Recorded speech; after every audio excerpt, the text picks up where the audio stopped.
두 개의 세계. 10살 되던 해 내가 살던 작은 마을에 있는 라틴어 학교 시절의 경험으로 이야기를 시작하려고 한다. 그 시절의 여러 가지 일들이 내게 향기를 뿜으며 다가와 슬픔과 기쁨의 전율로 내 마음을 흔들어 놓았다. 어두운 골목길의 밝은 집과 교회탑, 시계소리와 사람들의 얼굴, 아늑하고도 따사로운 느낌으로 가득 찬 방, 비밀과 유령에 대한 공포가 가득 찬 방들의 추억이다. 따뜻하고 비좁은 방, 집토끼와 하녀들의 냄새, 가정상비약과 말린 과일의 향기도 풍겨온다. 그곳에는 극과 극에 존재하는 서로 다른 두 영역이 얽혀 있다. 세상의 끝에서부터 나타난 밤과 낮의 영역이. 하나의 세계는 아버지의 집이었다. 그 세계는 매우 비좁아 오직 부모님 두 분만을 포함하고 있을 뿐이었다. 이 영역의 대부분은 내게 매우 친숙하다. 그것은 아버지와 어머니의 사랑과 엄격함, 모범, 교육의 세계였다. 이 세계에는 부드러운 빛, 명확함과 정결함, 그리고 따뜻하고 다정스러운 대화, 깨끗한 손, 말쑥한 옷차림, 훌륭한 예의범절이 깃들여 있었다. 이곳에는 아침마다 찬송가를 불렀고 크리스마스를 축하했다. 이 세계에서 미래로 연결된 고등길 위에는 의무와 책임, 양심의 가책과 참회, 관용과 선의, 사랑과 존경, 하나님의 말씀과 지혜가 함께하고 있었다. 인생을 밝고 맑게 그리고 아름답고 안정되게 살기 위해서는 이 세계 안에 머물러야 한다. 또 하나의 다른 세계 또한 우리 집 한가운데에 자리 잡고 있었다. 그것은 매우 이질적인 세계였다. 냄새와 말씨부터 달랐고 기대와 요구도 완전히 달랐다. 두 번째의 세계에는 하녀라든가 행상들, 귀신 이야기와 추한 소문이 있었다. 그곳에는 마치 도살장이나 형무소, 술주정뱅이들과 욕지거리를 퍼붓는 여자들, 새끼배 남소와 쓰러진 말, 강도와 살인, 자살에 대한 이야기 같은 몸소리 쳐지면서도 유혹적이고 끔찍하면서도 수수께끼 같은 이야기들이 흘러넘쳤다. 흥미롭지만 무섭고 거칠고 어두침침한 일들이 바로 내 주위에서 옆골목이나 이웃집에 존재하고 있었다. 경찰들과 불량배들이 쫓고 쫓기며 거리를 휩쓸고 주정뱅이들이 아내를 두들겨 팼으며 밤이 되면 젊은 여인들이 공장에서 쏟아져 나오고 노파들이 사람을 홀려 아프게 만들기도 했다. 강도들이 숲속에 자리를 잡았고 방화범이 경찰에게 붙잡히기도 했다. 이처럼 또 하나의 격정적인 세계가 도처에서 넘쳐 흐르고 악취를 풍겼다. 그러나 아버지와 어머니가 계시는 우리 집만은 제외되었다. 참 다행스러운 일이었다. 여기 한쪽 영역, 우리 집의 평화와 질서, 안정, 의무와 책임, 용서와 사랑이 함께 있다는 것은 정말 놀라운 일이었다. 여러 가지의 일들, 소란스럽고도 눈부시며 음산하고도 파괴적인 일들이 가득한 세계에서 한다름의 어머니 품으로 달아날 수 있다는 게 얼마나 멋진 일인가. 무엇보다도 놀라운 것은 이 두 개의 세계가 가까이 맞닿아 공존하고 있다는 사실이다. 예를 들자면 우리 집 하녀인 리나는 저녁 기도를 올릴 때면 거실 문 옆에 앉아 깨끗이 씻은 손을 빳빳하게 다림질한 앞치마에 단정히 모으고 맑은 목소리로 우리와 함께 찬송가를 부른다. 그때는 분명히 아버지와 어머니의 세계이며 우리들의 세계인 밝고 올바른 세계에 속했다. 그러나 부엌이나 장작을 쌓아둔 헛간에서 내게 머리 없는 난쟁이 이야기를 들려주거나 푸죽간에서 이웃집 여자들과 다툴 때는 전혀 다른 세계의 사람이었고 비밀에 둘러싸여 있었다. 모든 일들이 그러했으며 내 자신조차도 마찬가지였다. 확실히 나는 밝고 올바른 세계에 속해 있었으며 내 부모님의 아들이었다. 그렇지만 눈과 귀를 돌리면 그곳에는 언제나 다른 세계가 존재하고 있었다. 나는 다른 세계 속에서도 살고 있었다. 그런 사실이 내겐 낯설고 불안하고 양심의 가책이 되었지만 때론 금지된 세계에서 살고 싶다는 생각이 들었다. 그래서 밝은 세계로 돌아오는 것이 지극히 당연하고 옳은 일임에도 불구하고 무의미하고 황량한 세계로 돌아오는 것처럼 지루하게 여긴 적도 있었다. 물론 내 인생의 목표가 부모님처럼 되는 일이며 밝고 맑은 절도가 있어야 한다는 것을 잘 알고 있었지만 그곳으로의 길은 너무나 멀었다. 그곳까지 이르기 위해서는 학교를 졸업한 뒤에도 학업을 계속하고 시험을 치러야 했지만 길은 언제나 다른 깜깜한 세계의 바로 옆이나 그 한가운데를 통해 가기 때문에 그 세계에 아주 머물거나 어쩌면 그 속에 빠져버릴 가능성도 충분했다. 그러한 운명에 놓인 탕아들의 이야기를 나는 열심히 읽었다. 탕아들의 이야기에서는 아버지와 선의 품으로 돌아가는 것은 언제나 구원이었으며 현명한 일이라는 점을 강조하고 있었다. 그렇게 하는 것만이 올바르고 선하며 바람직한 일이라고 나는 믿고 있었다. 하지만 나는 악한이나 방탕아들의 이야기가 더 흥미로웠다. 솔직히 말하자면 방탕아가 참회하고 다시금 선의 품으로 돌아온다는 결과가 불만스러울 지경이었다. 물론 그런 생각을 입 밖에 낸 적은 없었고 될 수 있으면 생각하지 않으려고 노력했다. 어찌되었든 그런 생각들은 단지 공상으로나 있을 수 있는 일이며 마음의 맨 밑바닥에 존재하고 있을 뿐이었다. 악마를 상상할 때도 그것이 본래의 모습을 숨긴 채 변장하고 길거리나 시장통, 술집 따위에 있으리라고 생각했을 뿐 결코 우리 집은 아니었다. 나의 누나들도 마찬가지로 밝은 세계에 속했다. 누나들은 근본적으로 나보다는 더 부모님과 가까웠다.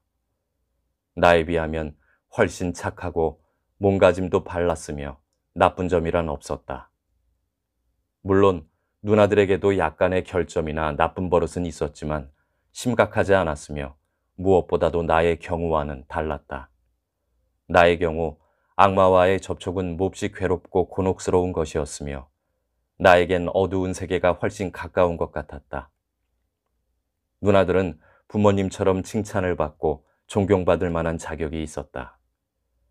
누나들과 싸웠을 때도 시간이 지나 양심에 비추어 보면 언제나 내가 나빴고 싸움을 건 쪽이었기 때문에 항상 용서를 빌어야 하는 건 나였다.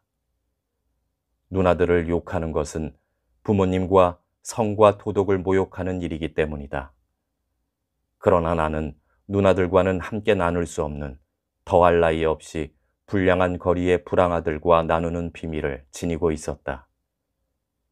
양심에 비추어 아무런 꺼리낌이 없는 밝은 날에 누나들과 함께 어울려 훌륭하고 품위 있는 빛 속에 있는 나 자신을 볼 때는 뿌듯하기도 했다.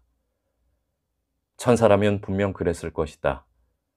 천사가 된다는 것은 우리가 알던 것 중에 단연 최고였다. 밝은 음악과 향기로운 냄새 속에서 크리스마스와 행복에 둘러싸인 천사가 된다는 것은 분명 달콤하고 멋진 일이라고 생각했다. 그러나 그런 날은 내게 아주 드물었다. 때때로 나는 어린애다운 놀이를 하다가도 괴팍한 성미를 참지 못해 누나들에게 싸움을 걸었고 그러다 보면 스스로 분노에 휩싸여 거친 행동을 하고 나오는 대로 막말을 하며 내가 생각하기에도 부끄러운 욕설을 하기도 했다. 그런 다음에는 을의 후회와 회한에 초라하고도 침울한 심정으로 보내는 몇 시간이 계속되고 용서를 빌어야만 하는 괴로운 순간이 찾아왔다. 그 후에는 다시 밝은 빛과 갈등 없는 조용하고 고마운 행복의 시간이 돌아오곤 했다. 나는 라틴어 학교를 다녔다. 시장의 아들과 살림관의 아들이 나와 같은 반이어서 가끔 우리 집에 놀러 오곤 했다. 둘 다 다소 거칠긴 했지만 선량하고 안정된 세계에 속해 있었다. 그럼에도 불구하고 나는 우리들이 늘 멸시했던 이웃 공립학교 아이들과도 가까이 지내고 있었다. 그들 중에 한 명으로부터 내 이야기를 시작한다. 수업이 없던 어느 날 오후 내가 10살쯤 되던 해였다.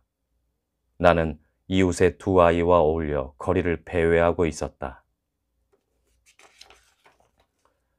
그때 키 큰 아이가 다가왔다. 13살쯤 되는 힘이 세고 거친 아이로 공립학교에 다니고 있었다. 그의 아버지는 양복점을 운영했지만 술주정뱅이였고 그의 가족들 모두 평판이 좋지 않았다. 나는 프란츠 크로모에 대해 잘 알고 있었고 속으로 그를 두려워했으므로 그와 어울리고 싶지 않았다. 그의 몸가짐은 벌써 어른스러웠고 젊은 직공들의 말투며 걸음걸이를 흉내내고 있었다. 그가 시키는 대로 우리는 다리 옆에 강 기슭으로 내려가 바로 앞에 있는 사람들의 시선이 머물지 않는 다리 기둥 뒤로 돌아갔다. 아치형의 다리 기둥과 천천히 흘러가는 냇물 사이의 기슭은 온통 쓰레기와 유리 조각, 고철덩어리, 그 밖에 잡다한 것들이 지저분하게 널려 있었다. 이따금 쓸만한 물건들이 발견되기도 했기 때문에 우리들은 프란츠 크로머가 시키는 대로 그곳 주변을 샅샅이 뒤졌고 찾아낸 잡동사니들을 그에게 보여야 했다. 크로머는 그중 괜찮은 것을 골라 호주머니에 챙겼고 나머지는 물속으로 던져버렸다. 그는 나비나 노새, 주석으로 만든 물건이 있는지 살폈으며 그런 것은 모두 제 호주머니에 집어넣었다. 뿔로 만든 낡은 빗도 챙겼다. 나는 그와 함께 있다는 사실이 몹시 마음에 걸렸다. 아버지가 아신다면 당장 만나지 말라며 혼날 게 뻔해서가 아니라 크로모가 무서웠기 때문이다. 그러나 그가 나를 한패로 취급하고 다른 아이들에게 하는 것과 똑같이 대해주는 것은 오히려 기뻤다. 그가 명령하면 우리는 복종했다. 내가 크로모와 어울린 것은 그때가 처음이었지만 마치 오래전부터 해온 일처럼 자연스러웠다. 마침내 우리들은 땅바닥에 앉아 휴식을 취했다. 크로몰은 강물에 침을 뱉었다. 그는 이새로 침을 뱉어 원하는 곳 어디든 맞췄다. 그의 모습은 어른스럽게 보였다. 이야기가 시작되었다. 우리들은 우리 또래 아이들이 그러하듯 말도 되지 않는 이야기를 늘어놓거나 나쁜 짓을 자랑스럽게 으스댔다. 나는 잠자코 있었는데 그런 나의 침묵이 크로모의 노여움을 살 것 같아 몹시 두려웠다. 처음에 나와 함께 있던 두 아이는 이내 내게서 멀어져 아예 크로모에게 붙었다. 나는 그들 사이에서 이방인이었다. 내 옷차림과 태도 또한 그들의 반감을 사고 있다는 것을 느낄 수 있었다. 라틴어 학교 학생인데다 훌륭한 가문의 아들인 나를 프란처 크로모가 좋아할 리 없었다. 친구들도 여차하면 나를 모른 채 할 것이다. 나는 불안한 나머지 얼토당토하는 이야기를 꾸며대기 시작했다. 나는 대담하게도 도둑질한 이야기를 꾸며댔는데 그 영웅적인 도둑이 바로 나 자신이었다. 시내에서 멀리 떨어진 외진 물방앗간 옆 과수원에서 친구와 같이 사과를 한 자루나 훔쳤다고 거짓말을 한 것이다. 그것도 흔한 종류의 사과가 아닌 최고급 사과였다고 말했다. 어리석게도 나는 순간적인 어색함을 피하기 위해 이런 거짓말 속으로 나를 몰아넣었다. 꾸며대기 시작한 이야기는 거침없이 흘러나왔다. 금방 이야기를 끝내면 혹시나 더 난처해지지 않을까 하는 걱정 때문에 나는 이야기를 더욱 부풀렸다. 한 사람이 나무 위에서 사과를 따는 동안 다른 한 사람은 밑에서 망을 보았고 나중에 너무 무거워진 사과자루를 반으로 나누어 하나를 먼저 옮긴 후 다시 가서 나머지를 가져왔다는 말까지 했다. 이야기를 모두 마쳤을 때 나는 박수를 기대했다. 그만큼 내가 꾸며낸 이야기에 스스로 도취되어 있었다. 그러나 두 아이들은 전혀 무관심하다는 태도였고 크로머는 눈을 반쯤 내리깐 채 날카롭게 나를 훑어보더니 위협적으로 물었다. 그거 정말이냐? 정말이야. 틀림없이 그런 짓을 했다고? 그럼 틀림없어.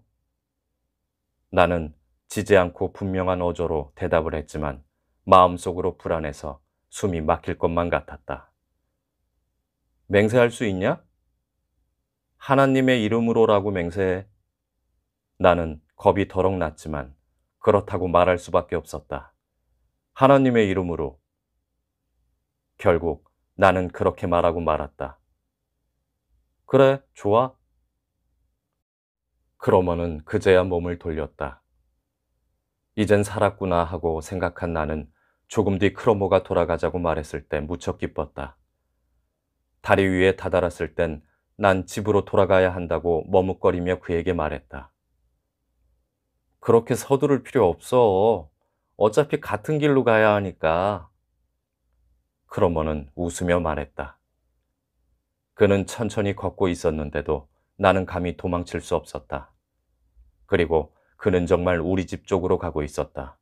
이윽고 우리 집 대문과 육중한 쇠 손잡이, 햇빛에 반사되어 반짝이는 창문과 어머니 방의 커튼이 보이는 곳에 이르렀을 때 나는 깊은 안도의 숨을 내쉬었다. 아, 드디어 집으로 왔다. 밝고 평화가 있는 집으로 돌아올 수 있다는 것은 얼마나 즐겁고 고마운 일인가. 내가 문을 열고 재빨리 안으로 뛰어들어가 문을 닫으려고 했을 때 크로모가 나를 쫓아와 문을 밀치며 들어왔다.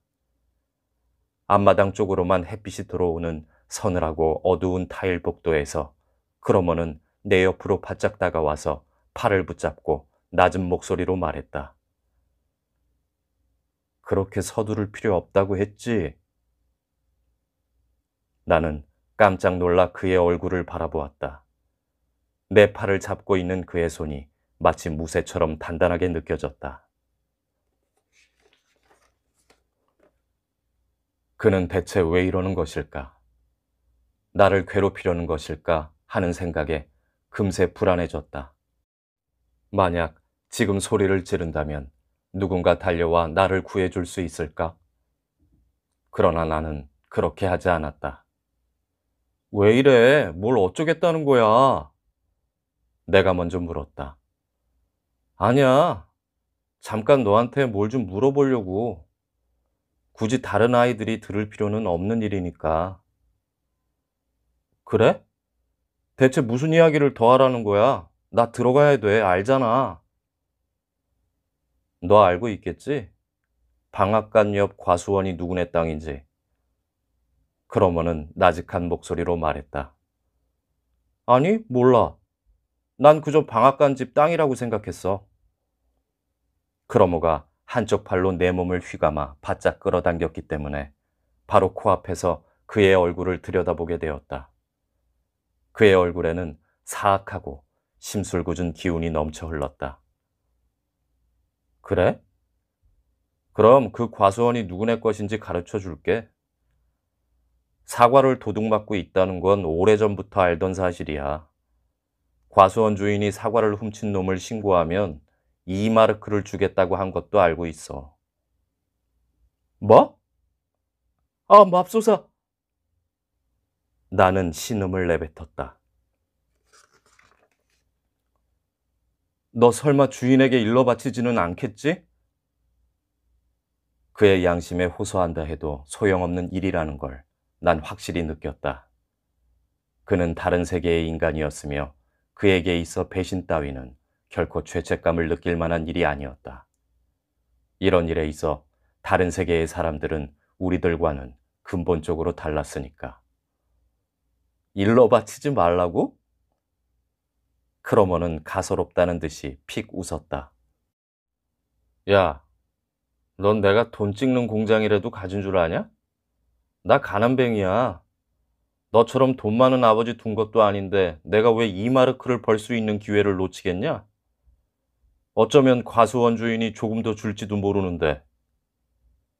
크로머는 나를 놓아주었다. 우리 집 현관은 더 이상 평화나 안정의 향기를 풍기지 않았고 나를 감싸고 있던 세계는 허물어지고 말았다. 그 주인은 나를 도둑놈이라고 고발하겠지. 사람들은 이 일을 아버지에게 말할 것이고 어쩌면 경찰이 날 잡으려 할지도 모르는 일이었다. 혼탁하고 어두운 세계에 존재하는 여러 가지 공포가 나를 위협해 왔다. 내가 한 번도 훔친 적이 없다는 사실은 이제 아무 소용없었다. 내가 맹세까지 하지 않았던가. 아, 이럴 수가, 이럴 수가. 순간 눈물이 솟아올랐다. 그에게 대가를 지불하지 않는 한 위기를 벗어날 방도가 없다는데 생각이 미치자 나는 절망감에 빠져 호주머니란 호주머니는 모두 샅샅이 뒤졌다. 그러나 사과 하나, 칼 한 자루도 없었다. 그때 문득 시계 생각이 떠올랐다. 낡은 은시계. 할머니께서 물려주셨지만 고장나서 그저 차고 다녔을 뿐인 시계였다. 나는 재빨리 시계를 꺼냈다. 크로모, 제발 이러지 마. 그래서 너한테 좋을 게 뭐가 있니? 내가 이 시계 줄게. 자, 받아. 나 정말로 가진 게 하나도 없어. 이거 가져. 은으로 만든 고급 시계야. 물론 손을 좀 봐야 하지만. 그는 미소를 지으며 큰 손으로 시계를 받아주었다. 그 손을 바라보며 나는 그의 손이 나에게 얼마나 폭력적이며 깊은 적의를 갖고 있는지, 내 생활과 평화를 파괴하려는지 느낄 수 있었다. 은으로 만든 거야. 나는 무력하게 떨며 말했다. 이따위 낡아빠진 시계가 은이면 무슨 소용이냐? 그렇게 좋은 거면 너나 고쳤어. 크로모가 경멸하는 듯한 태도로 말했다. 하지만 크로모, 나는 그가 그대로 가버리는 게 아닐까 하는 두려움에 떨면서 소리쳤다. 잠깐만 기다려봐. 우선 이 시계 받아. 정말 은으로 만든 거야. 은이라고. 진짜야. 나 이것밖에 아무것도 가진 게 없단 말이야. 그는 냉정한 시선으로 나를 바라보았다. 그래. 내가 누구에게 가려는지 넌 잘 알고 있겠지? 경찰한테 얘기해도 돼. 난 경찰들을 잘 알고 있으니까. 그는 돌아섰다. 나는 그의 소매를 붙잡고 가지 못하게 했다. 일이 그렇게 돼선 안 된다. 그가 이대로 돌아가 버리고 그 후에 벌어질 온갖 일들을 감당해야 한다면 차라리 죽는 편이 나을 것 같았다. 크로모, 그런 어리석은 짓 하지 않겠지. 너 농담이지? 나는 초조한 나머지 잔뜩 쉰 목소리로 애걸했다. 물론 농담이야. 하지만 이 농담으로 넌 값비싼 대가를 치러야 할 거야. 어떻게 하면 되는데? 말을 해봐. 무슨 짓이든 할게. 바보 같은 소리 작작해. 그는 짐짓 사람 좋은 표정을 지으며 말했다. 내가 말하지 않아도 잘 알잖아. 이마르크를 벌 수 있는 기회야. 그것을 쉽게 포기할 만큼 나는 부자도 아니고 그쯤은 너도 알잖아. 하지만 넌 부자인데다 은으로 만든 시계도 갖고 있잖아. 나한테 이마르크만 주면 돼. 그러면 모든 게 해결될 거야. 나는 그가 무슨 말을 하는지 이해가 갔다. 그러나 이마르크라니. 그건 내게 있어서 10마르크나 100마르크, 1000마르크와도 같은 엄청난 돈이었고 마련할 수도 없는 돈이었다. 나는 한 푼도 가진 것이 없었다. 어머니께 맡겨둔 작은 저금통 하나 있었고 그 속엔 삼촌이 오셨을 때나 아니면 비슷한 다른 기회에 생긴 10페니 또는 5페니짜리 동전 몇 개가 들어있을 뿐이었다. 그것 외엔 한 푼도 없었다. 그때 나는 아직 용돈을 받을 수 있는 나이가 아니었다.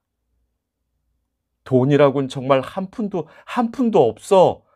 그렇지만 다른 물건이라면 얼마든지 줄게. 나 인디언 책도 가지고 있고 병정들 컴퍼스도 있어. 그것들 줄게. 나는 울상이 되다시피 하여 부탁했다. 크로모는 대담해 보이는 입술을 심술궂게 실룩거리더니 땅바닥에 침을 퇴 뱉었다. 웃기지 마. 그따위 쓰레기는 너나 가져. 컴퍼스? 더 이상 날 화나게 만들지 말고 돈을 가져와, 돈! 그는 명령조로 말했다. 하지만 정말 아무것도 가진 게 없는 걸. 돈을 구할 방법이 없어. 정말 방법이 없단 말이야. 내일까지 여유를 줄게. 내일 2마르크 가져와. 수업이 끝난 뒤에 저 아래 시장에서 기다리고 있을게. 그러면 돼. 만약 돈을 가지고 오지 않으면 그땐 정말 큰일 날 줄 알아라. 하지만 어디서 그런 큰 돈을 구하란 말이니? 정말 어떻게도 안 되면 어쩌지? 응? 돈은 너희 집에 얼마든지 있잖아. 그 다음은 네가 알아서 할 일이야. 그럼 내일 학교 수업이 끝난 후에 보자. 알았지? 다시 한번 말하지만 가져오지 않는 날에는 어떻게 되는지 꼭 기억해둬. 그는 무서운 눈초리로 나를 쏘아보았다. 그러더니 침을 한번 뱉고는 눈 깜짝할 사이에 사라졌다. 나는 집 안으로 들어갈 수가 없었다. 나의 생활은 산산조각이 나버렸다.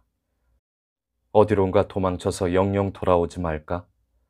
아니면 물에라도 빠져 죽어버릴까? 그러나 그런 생각이 확실한 형체를 갖고 떠오른 것은 아니었다. 나는 어두운 현관 맨 위층 계단에 웅크리고 앉아 불행에 몸을 내맡기고 있었다.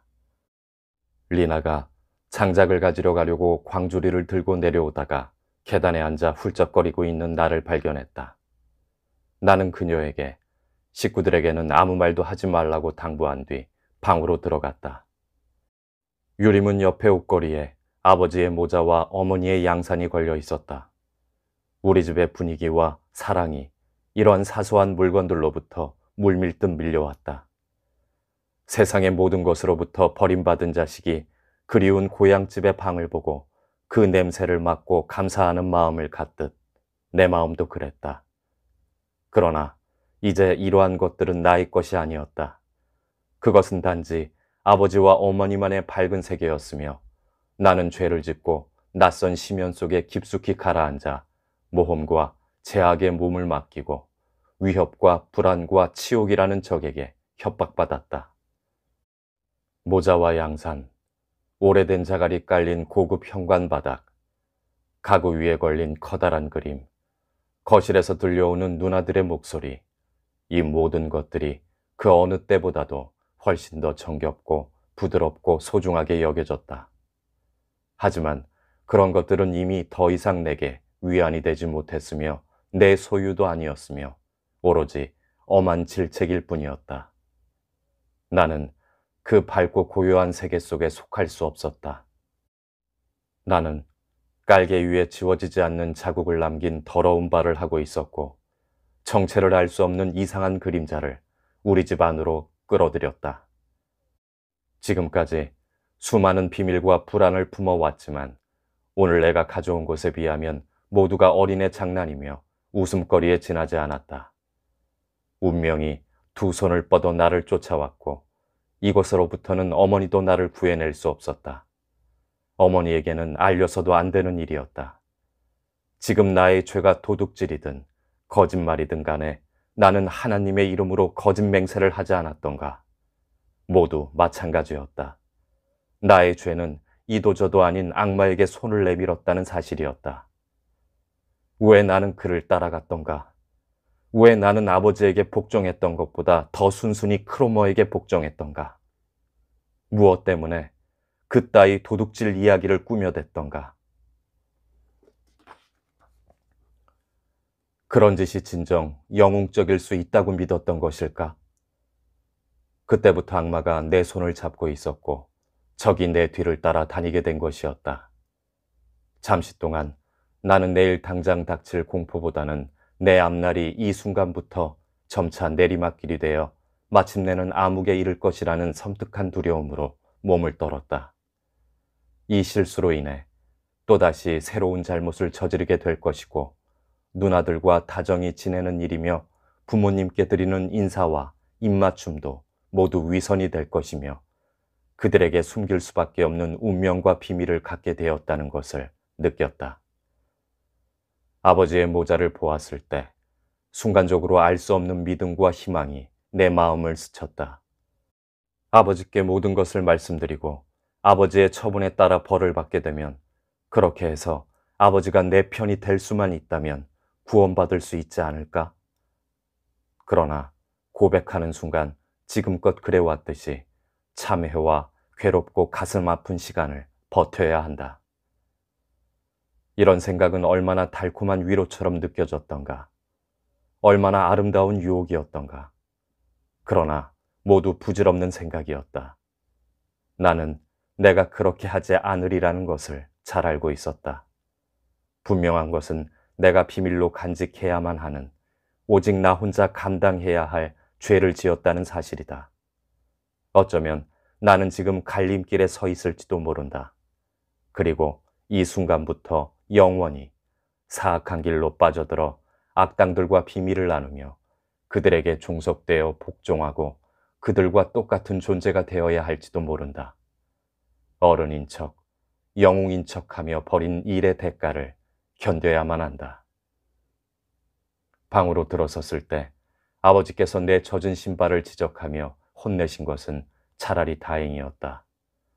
아버지의 주의가 다른 곳으로 돌려짐으로써 더 나쁜 사태를 깨닫지 못하셨고 나는 그저 아버지의 꾸중을 묵묵히 감수하면서 남몰래 다른 일에 그것을 연관시켜버렸다.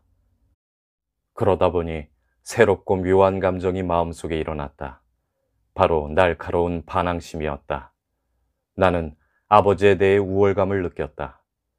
아무것도 눈치채지 못한 아버지가 내 젖은 신발을 나무라는 잔소리는 아주 경멸스럽게 생각되었다. 만약 이 사실을 아신다면 하고 나는 생각했다. 그것은 흡사 사람을 죽인 죄를 지은 판국에 빵 한 조각 훔친 것만 신문받는 사람의 심정이었다. 그것은 추악하고 적대적인 감정이었지만 강하고 깊은 매력이 있었다.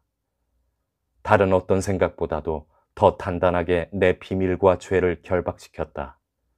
어쩌면 지금 이 순간 크로모가 경찰에게 나를 밀고 했을지도 모를 일이고 내 머리 위에는 폭풍이 휘몰아치고 있는데 가족들은 나를 한낱 철부지 어린아이로 취급하고 있었다. 지금까지 이야기한 모든 체험 중에서 바로 이 순간이 가장 중요하고 생생하게 기억된다. 그것은 아버지의 권위에 대한 최초의 균열이었고 나의 소년 시절의 근간을 이루고 있는 기둥에 가해진 최초의 톱질이었다. 그 기둥은 모든 사람들이 각자 자기 자신이 되기 위해 스스로 무너뜨려야 하는 것이었다. 우리들의 운명은 누구도 느끼지 못한 이러한 체험으로부터 선이 그어진다. 톱질이나 균열의 흔적은 다시 아물고 치유되기도 하지만 암실 같은 마음속 가장 깊은 곳에 피 흘리며 살아가게 된다. 나 자신은 이러한 전율할 만한 감정의 두려움을 느껴 당장이라도 아버지 앞에 엎드려 발에 입 맞추며 용서를 빌고 싶었다. 그러나 용서를 빈다고 해서 근본적인 문제가 해결되지 않는다. 이런 것은 아무리 어린아이일지라도 어떤 현자 못지않게 잘 이해할 수 있다. 나는 내 문제를 잘 생각해보고 난관을 극복해 나갈 대책을 찾아야 한다는 것을 느꼈지만 사정이 여의치 않았다. 나는 저녁 내내 변해버린 집안의 분위기에 익숙해지기 위해 계속 노력해야만 했다. 벽시계와 책장, 성경책과 거울, 책꽂이와 벽에 걸린 그림들이 나에게 작별을 고했고 나는 나의 착하고 행복한 생활이 모두 과거의 것이 되어버린 양 내게서 멀어져 가는 것을 괴로운 마음으로 바라보고 있을 뿐이었다. 이젠 내 자신이 스스로가 어둡고 낯선 세계, 내가 이전에 겪어보지 못했던 미지의 세계 한가운데에 새로운 흡입력을 가진 뿌리를 내리고 서 있는 느낌이었다. 처음으로 나는 죽음이라는 것을 맛보았고 그 맛은 쓰디썼다. 죽음은 새로운 생명의 탄생이며 놀라운 변화에 대한 불안과 공포이기 때문이었다. 마침내 잠자리에 들게 되었을 때 나는 기뻤다. 잠자리에 들기 전에 올렸던 저녁 기도는 최후의 죄를 사하는 지옥불처럼 내 위로 쏟아졌다. 가족들은 내가 가장 좋아하는 찬송가를 불렀다. 나는 차마 함께 부를 수 없었다. 곡조 하나하나가 나에게는 쓰디쓴 담즙이며 독이었다. 아버지가 축도를 올리실 때도 나는 함께 기도를 올릴 수 없었고, 아버지가 마침내 우리와 함께 하옵시기를 하고 기도를 마쳤을 때는 심한 마음의 동요가 나를 가족으로부터 갈라놓았다. 춥고 지친 채 나는 그 자리를 떠났다. 침대에 누워있는 동안 따스함과 안도감이 나를 부드럽게 감쌌지만 내 마음은 여전히 불안과 두려움에 휩싸여 지나간 일에 대해 생각하고 있었다. 평상시와 다름없이 잘 자라는 밤 인사 후 사라지는 어머니의 발자국 소리는 아직 방 안에 남아 있었고, 어머니가 든 촛불의 희미한 빛은 아직도 문틈을 비집고 들어오고 있었다. 어쩌면 어머니께서는 다시 한번 내게 와 주실지 모른다고 생각했다. 어머니는 무언가 느끼셨을 것이다. 어머니는 나에게 다정하게 입 맞춰 주시고 다정하고도 희망이 담긴 목소리로 물으시겠지. 그럼 나는 울음을 터뜨릴 것이고 목구멍에 걸려있는 돌덩이가 녹아 흘러내릴 것이다. 어머니의 품에 안겨 나는 용서를 빌리라. 그러면 만사가 해결되고 나는 구원될 것이다. 문틈으로 비쳐들던 촛불의 빛이 다 사라져버린 후에도 나는 여전히 귀를 기울였다. 그렇게 되어야만 한다고 간절히 원했다. 다음 순간 나는 다시 낮의 사건을 떠올렸고 적의 얼굴을 정면으로 바라보았다. 크로모의 얼굴이 뚜렷이 보였다. 그는 한쪽 눈을 가늘게 뜬 채 입술에는 야비한 웃음을 띠고 있었다. 그를 바라보면 바라볼수록 도저히 헤어날 수 없다는 절망감이 커져왔다. 크로모의 얼굴은 더 크고 추악하게 변해 내가 잠이 들 때까지 바로 내 옆에 있었다. 그러나 그날 밤 내가 꾼 꿈은 크로모나 오늘의 사건이 아니라 부모님과 누나들과 함께 배를 타는 것이었다. 우리들은 휴일의 평화와 환희에 둘러싸여 있었다. 한밤중에 언뜻 잠이 깨었을 때조차도 그 행복의 뒷맛이 느껴졌다. 유난히도 하얗던 누나들의 여름옷이 햇빛에 반짝이는 모습이 눈에 선했지만 어느 한순간 나는 천상의 낙원에서 현실로 굴러떨어져 다시 사악한 적의 눈과 마주쳤다. 다음 날 아침 어머니가 왜 이렇게 늦도록 일어나지 않느냐고 물으셨을 때 나는 창백한 얼굴로 침대에 누워 있었다. 어머니가 어디가 아프냐고 묻자마자 나는 그만 구토를 해버렸다. 이로 인해 나는 얼마간의 이득을 보았다. 나는 원래 몸이 조금 아픈 날이 좋았다. 아침 늦게까지 침대에 누워 카모마일 차를 마시면서 어머니가 청소하는 소리와 리나가 고기 장수와 흥정하는 소리 듣는 것을 좋아했기 때문이다. 학교에 가지 않는 오전이란 어떤 환상의 세계나 동화 속의 세계 같았다. 눈부신 햇빛이 방 안을 가득 비췄지만 학교의 초록색 커튼에 가려진 그런 빛은 아니었다. 그러나 오늘은 그런 것들조차 흥미가 없었으며 뭔가 뒤틀린 박자 소리 같았다. 그래, 만약 내가 지금 이대로 죽어버린다면.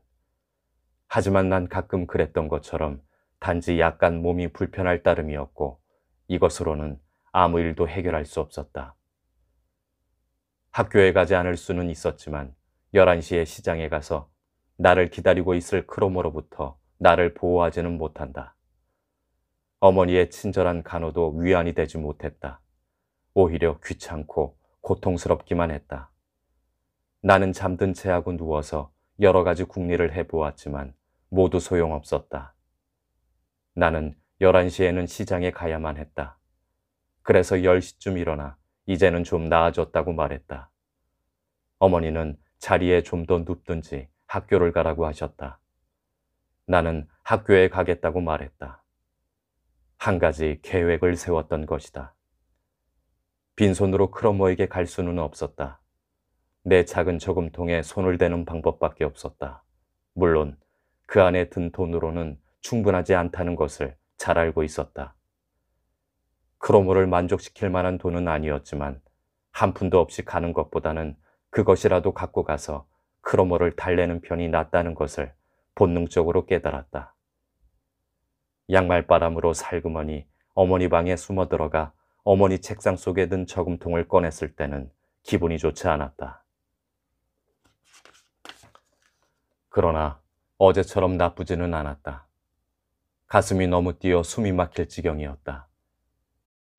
계단에 이르러 처음으로 저금통을 살펴보고 그것이 잠겨 있음을 알았을 때까지도 기분은 좋아지지 않았다. 그것을 여는 것은 간단했다.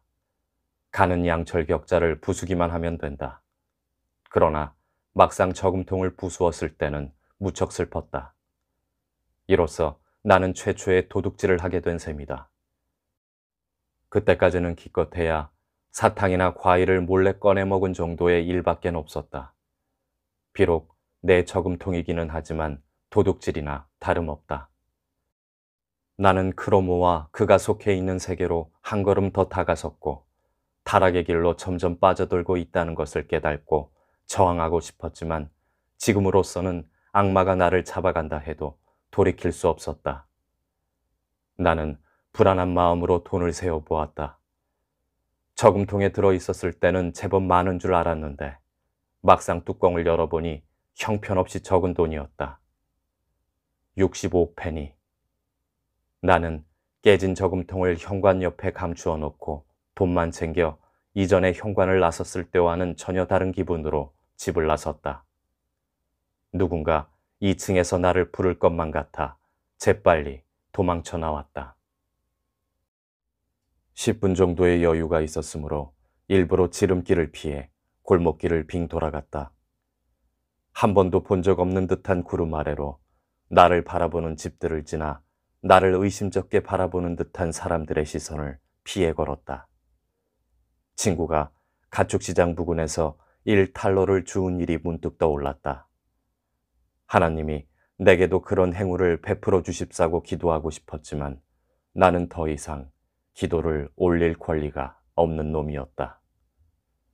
또 이제 와서 제 아무리 기도를 한들 깨진 저금통이 원래대로 돌아오진 않을 것이다. 멀리서 프란츠 크로모가 나를 알아보고는 나의 존재 따위는 관심도 없다는 듯이 천천히 걸어왔다. 내 곁으로 다가온 그는 따라오라는 듯한 눈짓을 하고는 한 번도 뒤돌아보지 않고 휘투러거리로 내려가 다리 건너 작은 골목 끝에 있는 새로 지은 집 앞에서 걸음을 멈추었다. 공사가 중단된 그곳에는 아무도 없었다. 문도 창문도 없이 담들만 황량하게 서 있었다. 크로머는 주위를 둘러본 후 문 안으로 들어갔고 나는 그를 뒤따랐다. 그는 담 뒤로 돌아가더니 내게 오라고 손짓을 하고는 손을 내밀었다. 가져왔겠지? 그는 차갑게 물었다. 나는 주머니에서 움켜쥐고 있던 돈을 꺼내어 그의 손 위에 쏟아 놓았다. 마지막 5페니짜리 동전의 짤랑하는 소리가 사라지기도 전에 벌써 그는 돈이 얼마인지를 헤아렸다. 65페니뿐이야? 이렇게 말하면서 그는 나를 빤히 쳐다보았다. 응. 나는 겁먹은 태도로 대답했다. 이게 내가 가지고 있는 전부야. 많이 부족하다는 것은 잘 알지만 어쩔 수가 없었어. 더는 가진 게 없어. 난 네가 영리한 녀석이라고 생각했는데. 그는 비교적 온화한 어조로 나를 힐책했다. 명예를 존중하는 남자들 사이에는 질서가 있어야 하는 법이야. 난 결코 너한테 부당한 요구를 하는 게 아니야. 이런 니켈 돈 따위는 도로 넣어둬. 너도 누군지 잘 알고 있겠지만 그 사람은 값을 깎지 않아. 약속한 값은 정확하게 셈해줄 거야. 하지만 내겐 이거밖에 없는데 어떻게 해. 이건 내가 저금했던 돈이야. 그런 건 내가 알 바 아니야. 널 불행하게 만들고 싶진 않아. 넌 내게 1마르크 35페니 빚졌어. 언제 갚을 거야? 그래, 꼭 갚을게. 당장은 아니지만 아마 내일이든지 모레 곧 더 많이 생길지 몰라.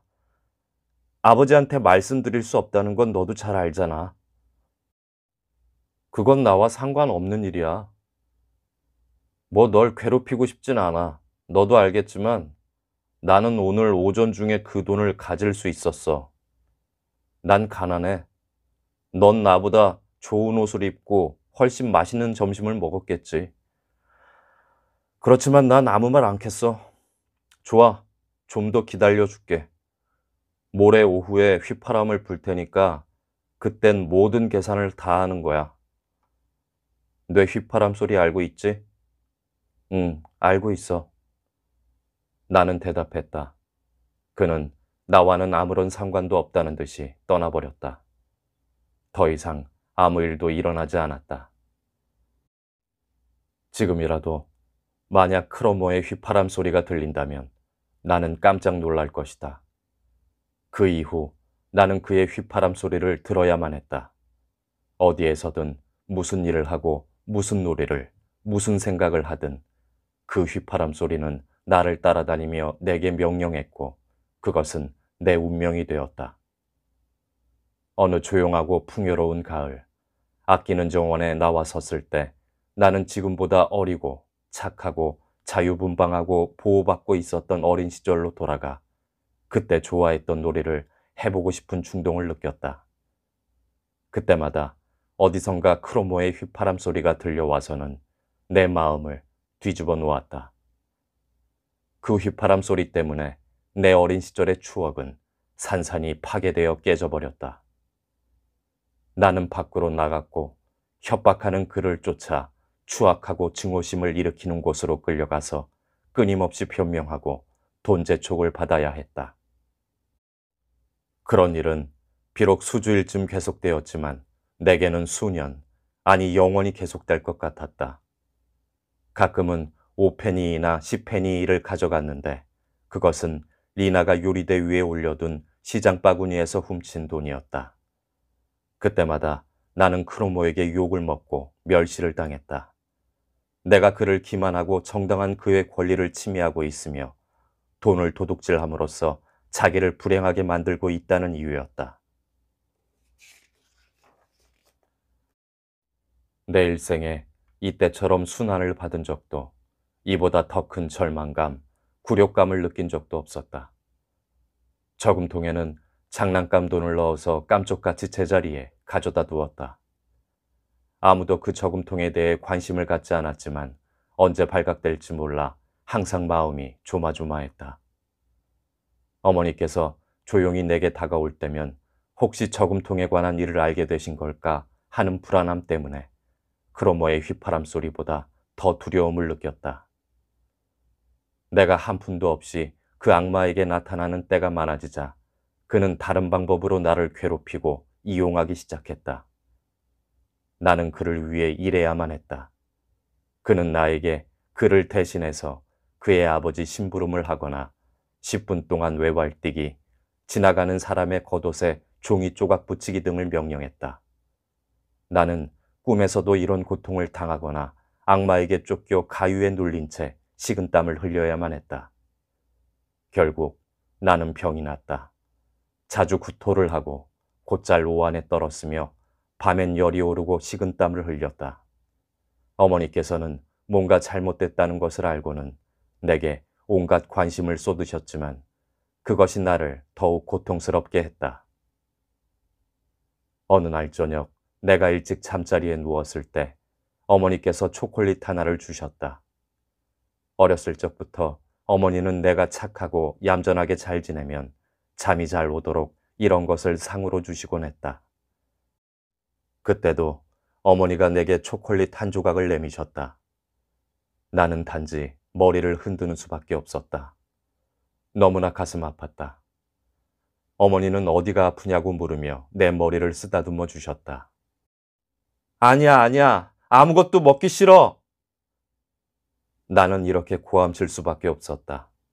어머니는 초콜릿을 내 머리맡에 놓고는 조용히 나가셨다.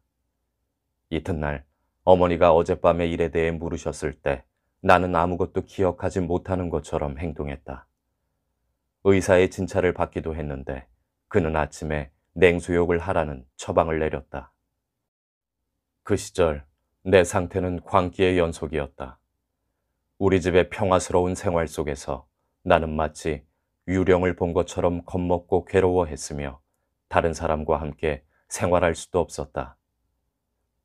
한순간이나마 불안한 내 처지를 잊은 일은 거의 없었다.